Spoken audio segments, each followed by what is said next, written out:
여러분 안녕하세요. 믿음직한 원불대, 믿고 보는 원불대의 원영입니다.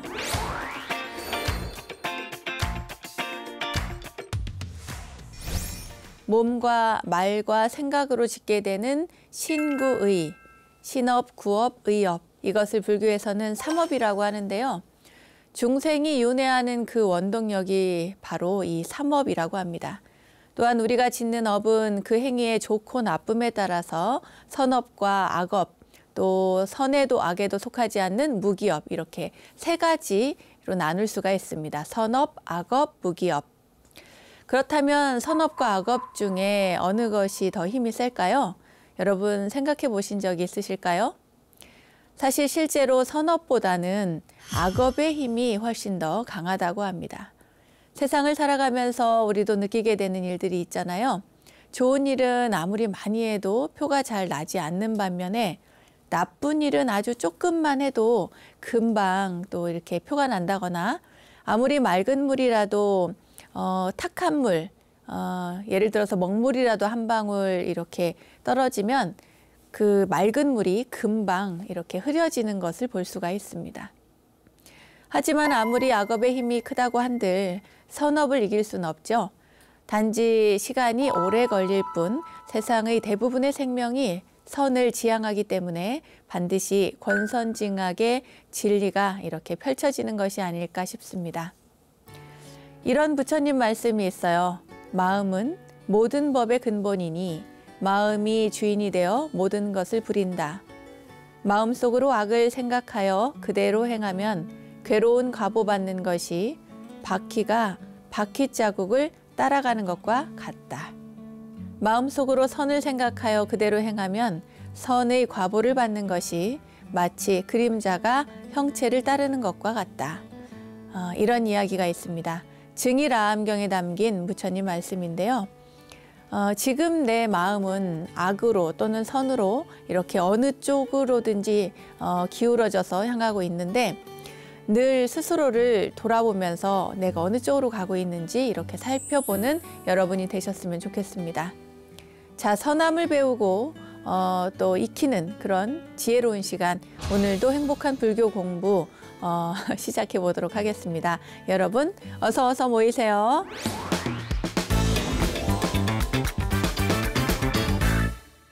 원영 스님의 불교 대백과 실전편 첫 순서는 알고 보면 약이 되는 수많은 불교 이야기들과 불교 지식을 내한해 원불대의 지식 플레이 순서입니다.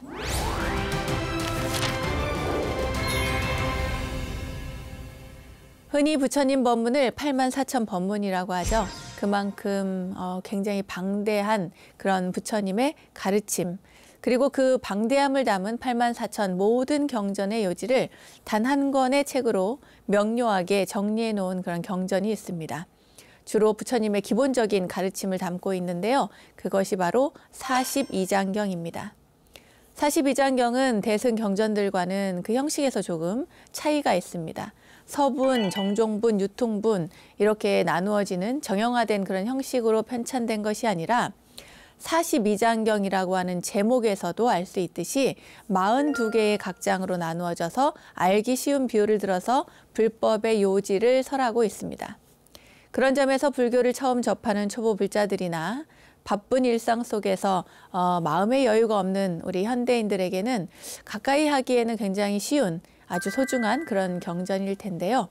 그럼 42장경은 과연 어떤 경전인지 좀 더 구체적으로 말씀을 드리도록 하겠습니다. 42장경은 쉽게 말해서 이런 겁니다. 원래는 이제 중국 후한 명제 때 서기 67년인데요. 불교가 이제 서역에서 인도에서 중국으로 처음 넘어온 시기가 바로 후한 명제 67년이라고 합니다. 그때 당시에 불교를 중국 땅에 소개하기 위해서 만들어진 경전이 바로 42장경인데요. 카시아파 마탕가라고 하는 사람, 그리고 다르마 라크사라고 하는 사람이, 그러니까 스님들이겠죠, 출가하신 분들. 그런 분들이 최초로 중국에 전한 불교 경전인데 아까도 말씀드린 것처럼 42장경이라고 하는 이름처럼 총 42장으로 되어 있습니다. 중국에는 이제 그러니까 후한 명제 67년 그때에 불교를 처음으로 받아들이는데 그 계기가 있었어요. 뭐냐면 그 후한의 명제, 효 명제가 어느 날 밤에 꿈을 꿨는데 꿈속에 온통 그 금빛이 빛나는 어떤 사람이 나타나서 또 정수리에서 막 광채가 막 나고 몸에서 빛이 막 발하는 그러한 것을 꿈을 꾸었다고 합니다.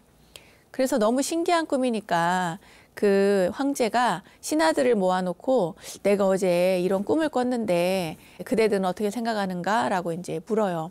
그러니까 신하가 대답하기를 서방에 신이 있는데 그 신과 같은 사람이 있는데 그 사람을 부처라고 부른다고 이야기를 해요. 그리고 형상이 굉장히 장대하다 이런 이야기를 합니다. 그 말을 들은 황제가 그러면 인도 땅에 가서 서역 땅에 가서 그 부처라고 하는 사람이 한 이야기를 담은 경전과 그리고 그것을 전하는 승려를 모셔와라 이렇게 명을 내립니다. 그래서 한 10여 명의 신하들이 그러니까 사신으로 파견이 된 거죠. 파견이 되어서 경전을 구하러 인도를 가는데 가다가 중간에 그 대월국이라고 하는 그 땅에서 마침 그 서역에서 그 경전을 그 싣고 오던, 그러니까 이제 그 무리들, 백마 위에다가 불상이랑 경전이랑 이제 그 싣고 오는데 그 싣고 오던 사람들이 대표적인 인물이 가섭마등 그리고 축법랑 같은 분들이었어요. 그분들을 만나게 된 거죠. 그러니까 서역까지 굳이 갈 필요가 없고 그 서역에서 부처님의 가르침을 담은 경전과 불상을 가지고 이 중국 땅으로 이제 오니까 그 사람들을 만나서 함께 돌아옵니다. 그 후한 시대인데 그때의 수도 도읍이 이제 낙양이었던 것 같아요. 낙양에 도착을 해서 얼마 안 돼 가지고 그 백마가 죽게 돼요. 그러니까 아주 멀리서부터 그 사람들과 또 경전과 또 불상을 싣고 오니까 그 도착해 가지고 백마가 죽게 됩니다. 그래서 황제가 그 낙양 문 밖에 백마의 공덕을 기리는, 그러니까 부처님의 경전을 싣고 온 백마가 죽었으니 그 백마를 위해서 절을 하나 짓습니다. 그게 바로 백마사인데요. 이곳에서 스님들이 나중에 이제 경전도 번역하고 그리고 그때 최초의 그 번역된 경전이 바로 42장경입니다. 나중에는 이제 서역에서 오는 사신들이라든지 또 서쪽에서 올라오는 이쪽 동쪽으로 오는 많은 스님들이 그 백마사에 또 머물게 됩니다. 자, 여러분 여기에서 기억할 것은 42장경이라고 하는 경전이 말하자면 불교를 중국 땅에 처음 소개할 때 최초로 번역해서 알려준 계기가 된 경전이 바로 42장경이라는 겁니다. 이해하셨죠? 네. 자, 그러면 이 42장경에 대해서 본격적으로 경전 설명을 해드릴 텐데요. 이 경전의 가장 큰 특징은 부처님의 기초교리, 그러니까 고가 무엇인지, 무상은 무엇인지, 무아는 무엇인지 등등의 이야기를 담고 있습니다. 그리고 굉장히 쉽게 이야기를 하고 있어요. 또 거기에 뭐 보시의 공덕이라든지 보살 정신들도 이제 조금 섞여 있기는 한데요.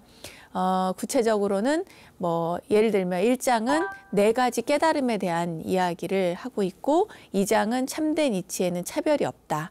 3장은 애욕을 버려서 도를 이룬다. 뭐 이런 식으로 42개의 장이 펼쳐집니다. 자, 그럼 그 내용을 하나씩 쭉 살펴볼까요? 42장경의 첫 번째 장, 제1장입니다. 제목은 4가지 깨달음이라고 되어 있는데요. 그 수행하는 수행자들의 그 어느 정도의 어떤 수행의 성취, 경지를 이루었을 때의 그 내용을 제목을 이렇게 4가지 깨달음이라고 붙인 겁니다. 그래서 이제 보통 성문사과라고 이야기하는 수다원, 사다함, 아나함, 아라한 이 4 수행의 단계, 그중에서도 아라한의 경지를 이루는 것이 가장 큰 목표였기 때문에 그것을 어떻게 이루는가, 그것을 이루기 위한 방법이라든지 그것에 대한 설명, 이것이 여기에 자세히 나오고 있습니다. 제2장에서는 제목이 참된 이치는 차별이 없다, 이러한 제목인데요. 참된 이치에 차별이 없다라고 하는 내용을 그 어떤 그 깨달음의 차별이 없는 내용을 이야기하는 것이 아니고, 말하자면 집을 떠난 출가 수행자는 욕심을 끊고 애욕을 버려서 자기 마음의 근원을 알아서 구하는 바가 없어야 된다는 이야기를 합니다. 그러니까 도에 대한 이야기를 담고 있는 것이죠. 제3장은 애욕을 버려서 도를 이룬다인데 이것 또한 출가 수행자에 관한 이야기입니다. 세상의 모든 재물을 버리고 그야말로 모든 생활을 포기하고 최저 생활을 하는 것에 만족을 해야 된다. 애착과 탐욕을 버려야 한다는 그런 이야기를 하고 있고요. 제4장은 착함과 악함은 오직 업에 달렸다라고 하는 제목입니다. 그러니까 선업도, 그러니까 착한 일을 해나가는 것을 이것을 10가지로 나누어서 이야기를 하는데 그 10가지를 보통 10선업이라고 얘기를 해요. 10선업, 10가지 선업을 닦는 것. 그 10가지가 뭐냐면 몸으로 짓는 것, 살도음이고 입으로 하는 뭐 망어, 양설, 악구, 기어, 그리고 3가지, 탐진치, 이 10가지입니다. 이것을 포함해서 10가지 착한 업을 닦아야만 도를 닦고 그렇게 해서 나중에 그 깨달음에 이르게 된다라고 하는 이야기를 하고 있습니다. 제5장은 허물을 고쳐 착한 길로 나가라라고 하는 건데 만약 사람이 우리가 살면서 이제 허물이 있을 수 있잖아요. 실수도 있고. 그런데 이것을 뉘우치지 않으면 그것이 바로 업이 되고 또 병이 되는 것과 같다. 그것을 비유를 해서 어떻게 얘기를 하냐면 작은 냇물이 흘러서 바다를 이루는 것과 같다. 이렇게 비유를 해서 설명하고 있습니다. 제6장은 선은 악을 이기고 악은 선을 이기지 못한다는 내용인데 악이 마치 선을 이기는 것처럼 가끔은 일상에 우리가 이제 현대를 살아가다 보면 악한 사람이 선한 사람을 이기는 것 같은 그런 경우를 많이 보기도 하거든요. 그런데 그렇지 않다. 선은 반드시 악을 이기고 또 악은 선을 결코 이기지 못한다라고 하는 내용을 담고 있습니다. 제7장은 인욕의 본보기인데요. 이것은 누가 욕을 해도 받지 않으면 내 것이 아니다라고 하는 내용입니다. 부처님의 일화 중에 나오는 이야기인데요. 어떤 사람이 부처님을 찾아와서 당신을 비방하면 부처님께서는 어떻게 하시겠습니까? 라고 하는 그런 이야기가 있어요. 아함경에 나오는 이야기가. 그때 부처님께서 도로 이제 묻습니다. 만약에 자네에게 이제 그 손님이 와가지고 그 손님이 청해서 음식을 먹게 되는데 그 음식을 받았을 때 먹지 않으면 그 음식은 누가 먹게 되느냐 했을 때 준 사람이 그 음식을 받게 됩니다. 라고 하는 그러한 일화가 있는데 그 이야기를 그대로 가지고 와서 여기에서 또 설명을 하고 있습니다. 말하자면 지금 자네가 나를 욕했지만 나는 그것을 받지 않았으니 그 욕은 내가 받는 것이 아니라 나는 받지 않았으니까 누구한테 간다? 바로 욕을 한 당사자에게 간다. 이런 이야기를 하고 있습니다. 그리고 제8장입니다. 8장은 착한 사람을 해치면 죄가 크다. 이런 내용인데요. 악한 사람이 어진 사람을 해치는 것은 마치 하늘을 우러러 침을 뱉는 것과 같다. 생각해 보세요. 저 하늘을 향해서 침을 태하고 뱉으면 그 침이 어디로 가겠어요? 맞죠. 하늘로 가지 않고 바로 자기 자신을 향해서 떨어지게 됩니다. 그런 내용을 담고 있고 제9장은 수행의 바른 길입니다. 그러니까 수행을 어떻게 해나갈 것인가. 우리가 수행을 하는데 그냥 내가 이제 수행은 이렇게 해야 된다. 또 뭐 이렇게 살아야 된다. 이런 이야기를 많이 듣는데 그렇게 하는 것을 듣는 것을 좋아하기만 하고 사랑하기만 한다면 그것은 도를 얻기가 어렵다.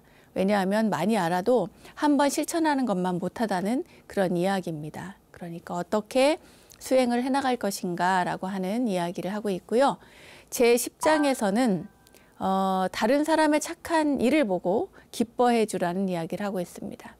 말하자면 누가 착한 일을 했어요. 그러면 잘했다, 너무 잘했다 이렇게 칭찬을 해야 되는데 그걸 가지고 시기한다거나 이러면 안 된다 이 말입니다. 다른 사람이 착한 행을 했을 때 그 기뻐하는 것은 마치 우리가 횃불을 들어서 어둠 속에서 횃불을 들어서 수천 명, 수백 명 뭐 이런 사람들이 그 횃불을 가지고 와가지고 이제 주변을 밝히는 것과 같다 이런 얘기인데 이게 무슨 말이냐면 우리가 생각해 보세요. 이제 불이라고 하는 것은 작은 불씨 하나를 내가 살렸어요. 내가 살렸으면 이 불은 다른 사람에게 이렇게 옮겨주어도 초를 비유해 볼까요? 초를 하나 켰는데 초를 다른 사람이 와서 이렇게 붙여갔어요. 붙여갔다고 해서 이 내가 원래 짚고 있던 이 초나 이 불이 사라지는 게 아니잖아요. 그러나 불은 옆에 있는 사람이 가져가 가지고 줄어들지도 않았고 오히려 그 사람은 또 다른 불이 또 생겼고 또 다른 사람이 불이 생겼고, 그러니까 하나의 횃불이 수백 명의 횃불도 될 수 있고 수천 명의 횃불도 될 수 있는 것처럼 누군가를 칭찬하는 것이 그렇다는 겁니다.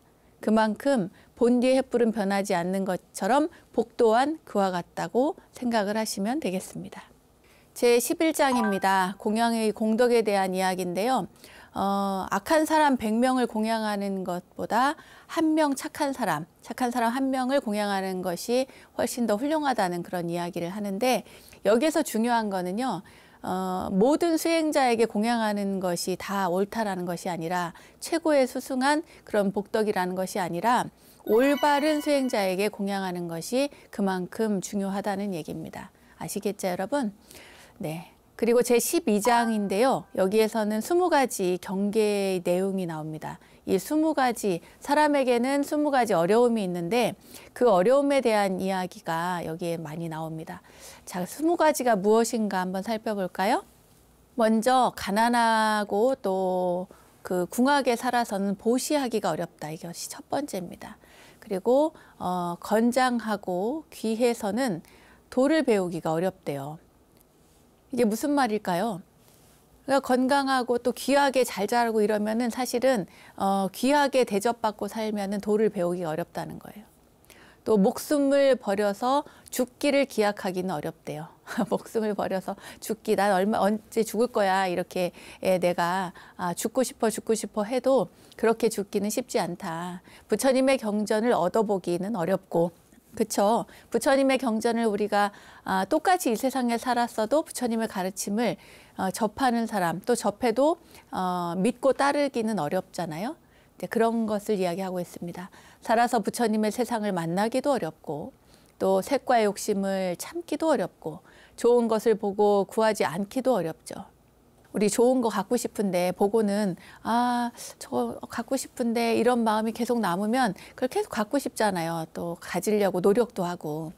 그런 것처럼 좋은 것을 보고 구하지 않기도 어려우며, 또 욕을 당하고 성내지 않기도 어렵다. 누가 나를 대놓고 앞에서 욕하고 비난하면 화가 나죠. 화가 올라오지 않는 것도 사실 어렵다는 겁니다. 그리고 권세를 가지고 뽐내지 않기도 어렵대요. 그죠? 내가 권세가 있으면 다 티를 낼 것 같고, 또 명예가 있으면 그걸 어딘가 알게 모르게 또 이렇게 뽐내려고 하는 그런 마음이 생기니까요. 일에 부딪혀서 무심하기가 어렵습니다. 어떠한 상황이 부딪혔을 때 그것을 대연하게 아무렇지도 않은 듯이 그 상황을 극복해 나가기도 어렵고, 또 널리 배워서 두루 연구하기도 어렵고, 또 암만을 버리기가 어렵고, 무식한 사람을 가볍게 여기지 않기가 어렵답니다. 네, 우리 보통 사람들을 이렇게 무시하는 그런 성향들이 다들 있는 것 같아요. 또 마음을 평등하게 쓰기 어렵고, 남의 옳고 그름을 말하지 않기도 어렵고, 선지식을 만나기도 어렵고, 또 자성을 보아 도를 배우기도 어렵고, 이것은 이제 스스로 수행을 해나가면서 도를 깨치기가 어렵다는 얘기입니다. 사람을 따라 그대로 되어서 구제하기 어렵고, 또 환경을 보고 움직이지 않기도 어렵고, 방편을 잘 알기도 어렵고, 어려운 이야기가 이렇게 20가지가 쭉 나옵니다. 자, 제13장 볼까요? 숙명과 지극한 도라고 하는 13장에서는 마음을 깨끗이 하고 뜻을 지키면 지극한 도에 이를 수 있게 된다라고 하는 내용입니다. 마치 거울을 닦아서 때가 없어지면 밝음만 있는 것과 같아서 욕심을 끊어 구함이 없으면 마땅히 숙명을 알 수가 있다라고 하는 부처님의 말씀을 인용을 해서 이렇게 설명을 하고 있는 장이고요. 제14장은 착한 것과 큰 것입니다. 어떤 사문이 부처님께 여쭈었어요. 어떤 것이 착한 것이며 또 어떤 것이 가장 큰 것입니까? 라고 이제 부처님께 질문을 하니까 부처님께서 말씀하시기를, 도를 향해서, 도를 행해서 진여, 참 나를 지키는 것, 이것이 바로 착한 것이고, 또 뜻이 도와 합해지는 것이 바로 가장 큰 것이다. 이런 이야기를 했습니다. 그러니까 이제 수행을 꾸준히 해나가서 마침내 자기의 자성을 바라보는 것, 그리고 깨달음에 이르게 되고 내가 보는 것이, 내 자성이 보는 이와 자성이 하나로 합해지는 것, 이것이 가장 큰 것이다 라고 하는 말씀이고요. 제15장에서는 힘센 것과 밝은 것에 대해서 질문을 하니까 부처님께서 말씀하시기를 욕을 참는 것이 가장 힘이 센 거래요. 그러니까 인욕을 얘기를 하는 거겠죠. 그리고 악한 마음을 품지 않는 것이기 때문에 이것이 힘이 센 것이다. 또 거기에 편안한 마음과 또 씩씩한 몸, 건강한, 건장한 몸을 겸하는 것이 중요하다. 또 참는 것은 악한 마음이 없어서 반드시 사람의 존경을 받는다고 그렇게 말씀을 하셨습니다. 인욕이 그만큼 중요한가 봐요, 여러분. 또 제16장에서는 애욕을 버리고 참된 도를 보라는 이야기인데 사람이 애욕을 품어서 도를 보지 못하는 것은 마치 맑고 고요한 물을 손으로 휘저어서 여러 사람이 다가와도 그 그림자를 보지 못하는 것과 같다. 이렇게 부처님께서 말씀을 하셨습니다. 결국에는 애욕을 버리라는 이야기고요. 제17장에서는 도를 보면 무명이 없어진다는 이야기입니다. 도를 보는 사람은 마치 횃불을 들고 어두운 방에 들어가는 것과 같다. 아까도 얘기를 했잖아요. 그것은 이제 여러 가지로 비유를 할 수가 있는데 어두움을 밝히는 것이 지혜의 불빛이기 때문입니다. 그래서 이제 횃불로 비유를 많이를 하고 자, 제18장입니다. 생각 없는 생각이라고 하는 건데요. 이거는 집착이 없는 생각을 이야기합니다. 그러니까 어떠한 고정된 생각이나 편견이라든가 집착이 없는 그런 생각을 말씀을 하시는 거예요. 그런 생각을 생각하게 하고 또 행함이 없는 행동, 행했으나 행함이 없는 그러한 행을 말하고요. 닦음이 없는 닦음을 또 이야기합니다. 수행을 했어도 했다라고 하는 상이 없는 것, 이 집착이 없는 수행을 이야기하고 있습니다. 제19장은 도를 얻는 길인데요. 이 도는 어떻게 얻느냐? 무상을 알아차려야 도를 얻기가 쉽다. 이 세상의 모든 것은 변화한다라고 하는 것을 1차적으로는 알아야 된다는 거죠. 근데 변화한다라고 하는 것을 이렇게 가르쳐 줬을 때는 알겠는데 내가 일상생활에서 적용을 잘 못하는 경우가 많습니다. 그러니까 사람의 마음도 늘 변하기 마련이고 이 세상의 모든 물건들도 다 변하기 마련이고 시간이 지나면 자연스럽게 변하는 게 마찬가지고 또 내가 사랑하는 사람이 나이가 들어서 또는 병에 걸려서 죽을 수도 있는데 거기에 대입을 못하는 거죠. 그러니까 너무 괴롭고 힘들고 그렇습니다. 제20장에서는 무아에 대한 가르침입니다. 나라고 하는 실체가 없다라고 하는 무아의 가르침. 불교에서만큼은 아에 대해서 부정하죠. 아라는 것은 없다. 실체가 없다고 이야기를 하고요. 제21장에서는 명예의 해악입니다. 명예라는 게 얼마나 부질없는가 그것에 대해서 이야기를 하는데 이것을 뭐라고 비유를 하셨냐면 마치 향을 피우면 그 향 냄새는 맡을 수가 있지만 그 향은 벌써 이미 재가 되어버린 것과 마찬가지다. 그러니까 명예라는 것이 이렇게 많은 사람들에게 이름을 알리고 또 존경을 받고 하지만 결국 그 명예를 유지하기 위해서 자기 몸을 위태롭게 만든다는 거예요. 향 냄새는 맡을 수 있지만 향은 이미 재가 되어버린 것과 같다. 그런 이야기를 하고 있고 제22장은 재물과 색의 해악에 대해서 이야기합니다. 재물과 색은 마치 칼날 끝에 묻은 꿀과 같아서 한번 맛을 들이면 쉽게 끊지를 못한대요. 그런데 이 재물과 색을 탐하는 것은 마치 어린아이가 칼끝에 묻어있는 그 꿀을 핥아먹는 것과 같대요. 얼마나 위험합니까? 아이들은 특히나 조심성이 없잖아요. 그러니까 그만큼 위험하다는 얘기를 하고 있고 또 제23장에서는 처자와 가옥의 번뇌라고 하는 제목입니다.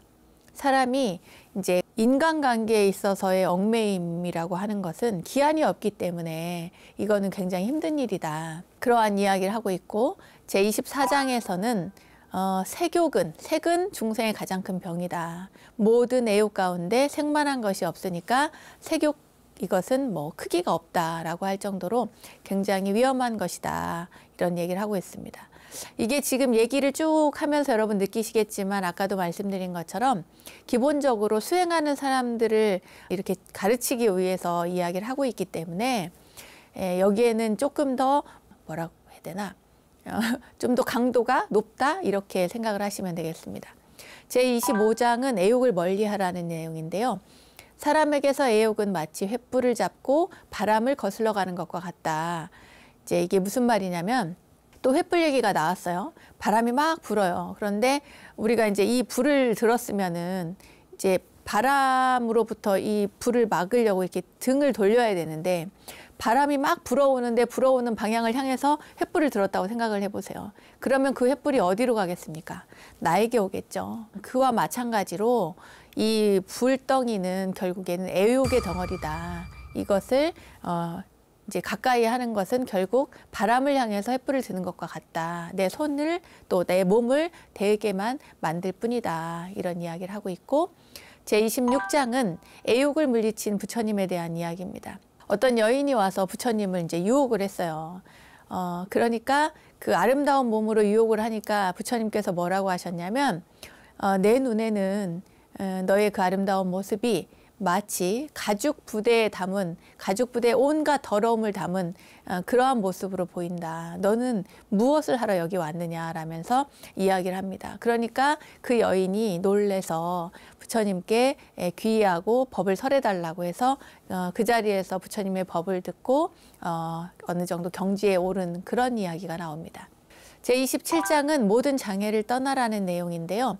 돌을 닦는 사람은 마치 나무가 물에 있어서 흐름을 따라 흘러가는 것과 같다. 이게 무슨 얘기냐면, 이제 우리가 수다원과 사다함과 아나함과 아라함과 이렇게 그 성문사과, 아까 방송하면서 이제 말씀을 드렸는데, 성문사과를 이야기할 때 맨 처음에 수다원가에 임류라고 해가지고 성인의 흐름에 들어간 자를 임류과 또는 예류과라고 해가지고 수다원가 이렇게 이야기를 하는데, 이 얘기는 뭐냐면 성인의 흐름에 들어갔다는 얘기예요.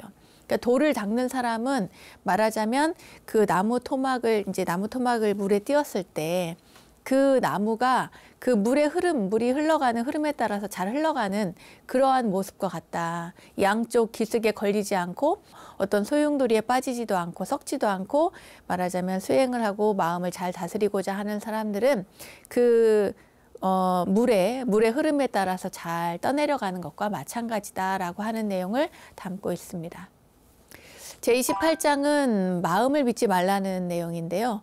그렇죠. 마음을 어떻게 믿겠습니까? 내 마음도 못 믿는데 남의 마음을 어떻게 믿겠어요?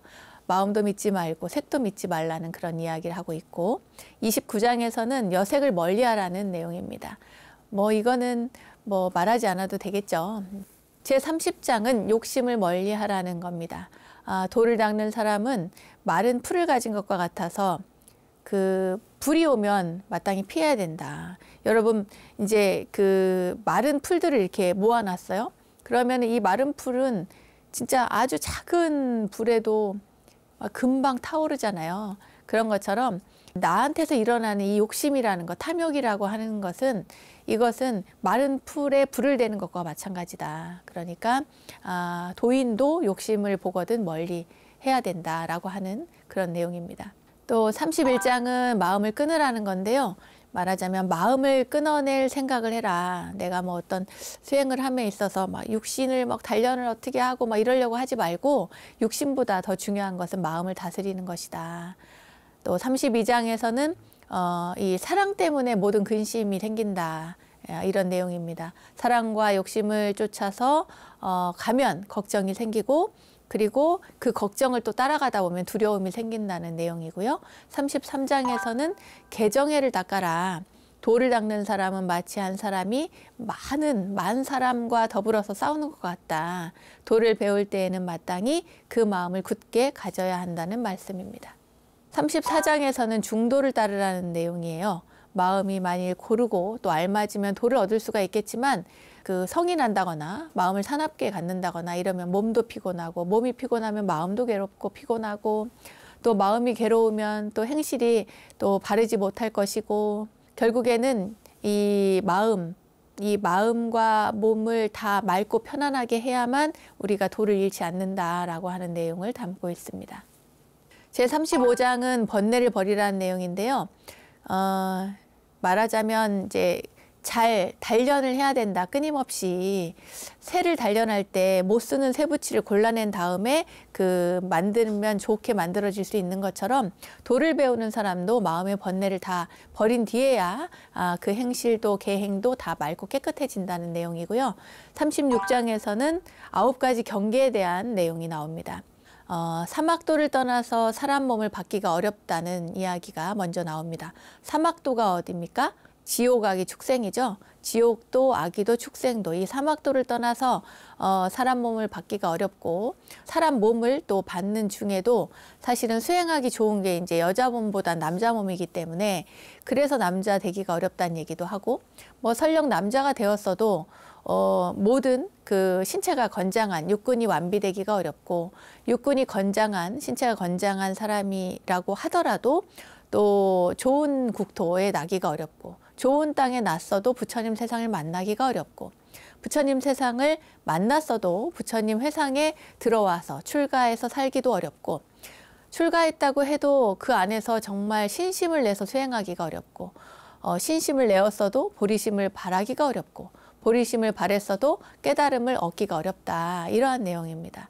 9가지 이야기가 나오고요. 37장에서는 계율의 소중함에 대해서 이야기를 합니다. 뭐 계율은 몸을 바르게 하는 것이잖아요. 몸과 물론 마음도 바르게 하는 것이지만 불자가 내게서 투천리를 떠나 있어도 아주 멀리 떠나 있어도 내 계율을 항상 생각하면 도를 얻을 수 있겠지만 항상 내 좌우에 이렇게 안한존자처럼 늘 옆에 붙어 있어도 계행이 바르지 못하면 도를 얻지 못할 것이다. 그러니까 부처님이 이 땅에 계시지 않아도 수천 년이 지나고 또 이렇게 멀리 떨어져 있어도 부처님의 가르침과 계율을 잘 지키면 부처님 곁에 내가 사는 것과 마찬가지다라고 하는 내용입니다. 그리고 38장에서는 목숨은 덧없는 것이다. 네, 이러한 내용입니다.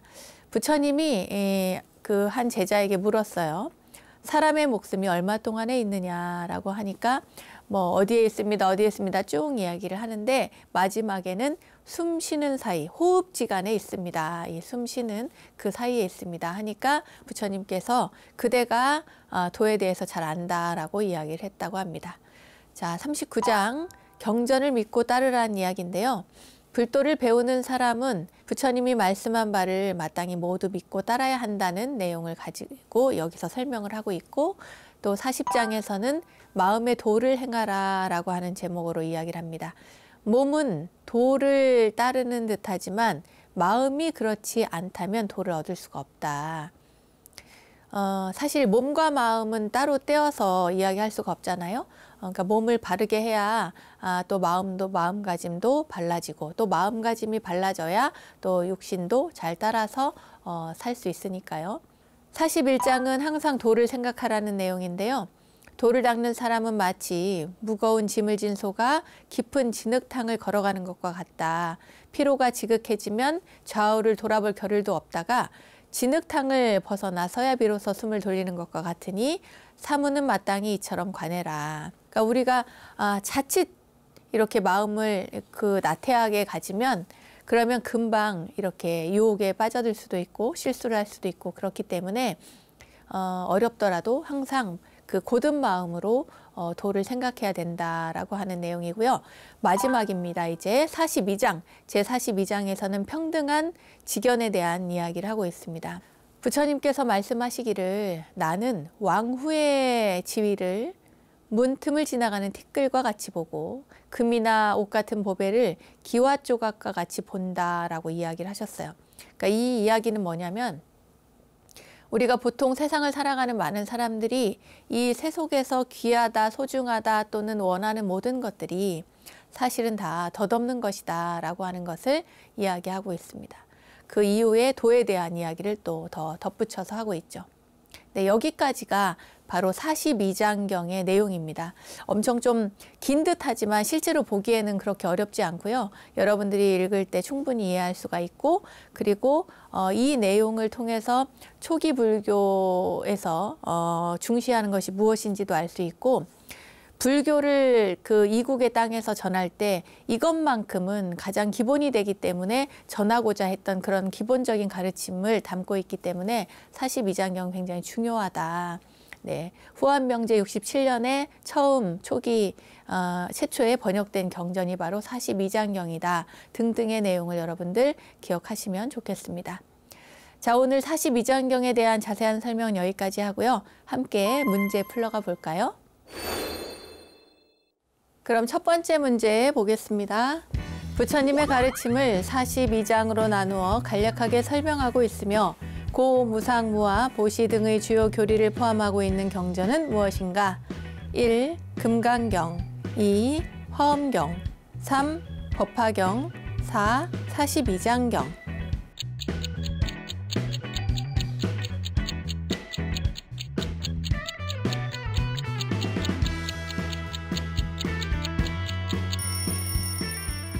네, 정답은 너무 쉽죠?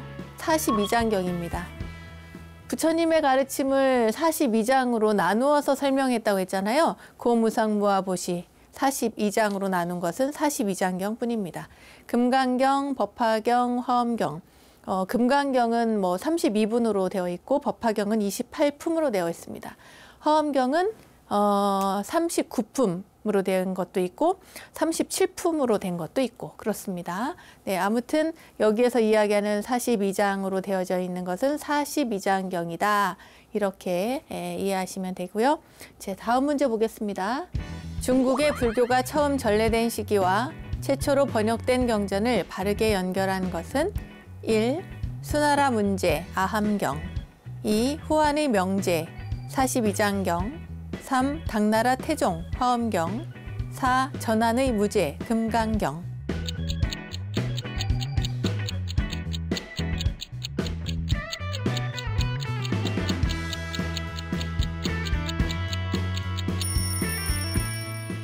정답은 후한의 명제 42장경입니다. 중국의 불교가 처음 전래된 시기.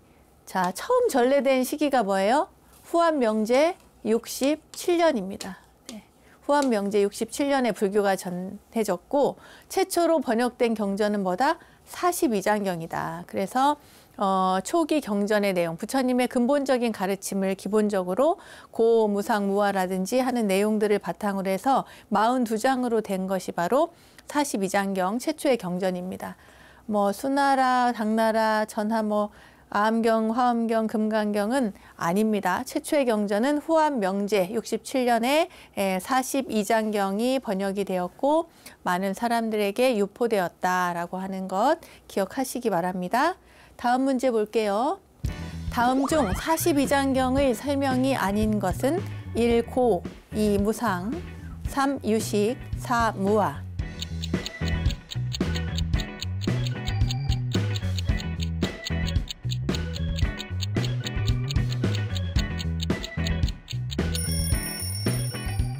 정답은 유식입니다.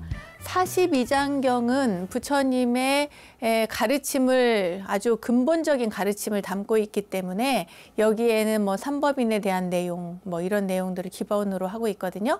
그래서 고, 무상, 무화가 뭡니까? 네, 삼법인에 해당이 되죠. 이 세상은 모두 고통스럽다, 괴로움이다.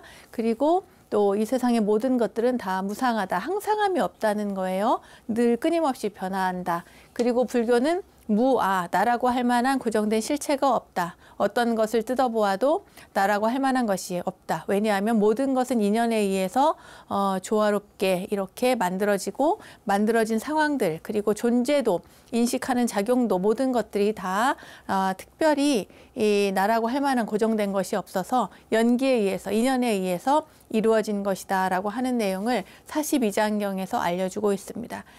그런데 유식은 그렇지 않죠. 유식은 오직 식이다 이런 얘기거든요. 오직 유자에다가 알식자, 오직 식뿐이다. 내가 인식하는 모든 것들이 다 식이다 라고 하는 그러한 내용을 가지고 있습니다. 이것은 부처님의 기본 가르침이 아니라 후대에 더 불교를 알기 쉽도록 이해시키기 위해서 만들어진 그러한 내용입니다. 네, 불교의 최초에 전래된 시기 후한 명제 67년, 그리고 불교가 최초로 중국 땅에 넘어와서 가르침을 전할 때 최초로 번역이 되어서 사람들에게 널리 알려지게 된 그 경전이 바로 42장경이다. 그 42장경에는 부처님의 기본적인 가르침이 담겨져 있다. 네, 오늘 내용의 핵심은 이것입니다. 오늘 그 핵심을 담은 문제를 여기까지 풀어봤습니다. 오늘 공부한 42장경의 내용을 여러분 꼭 기억하시기 바랍니다.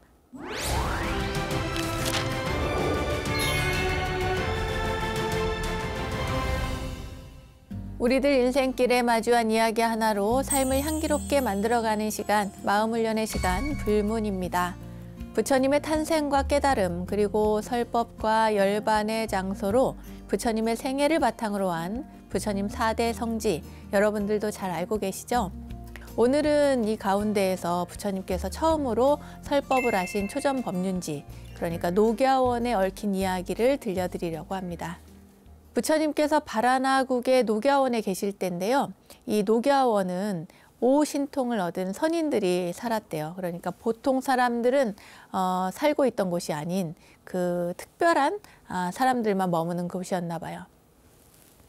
이 바라나국의 왕이 어느 날 사냥을 하러 갔다가 1000마리의 사슴무리가 그물 속으로 들어가는 것을 보게 됐대요. 그러니까 그물을 쳤겠죠. 이 사슴을 잡으려고.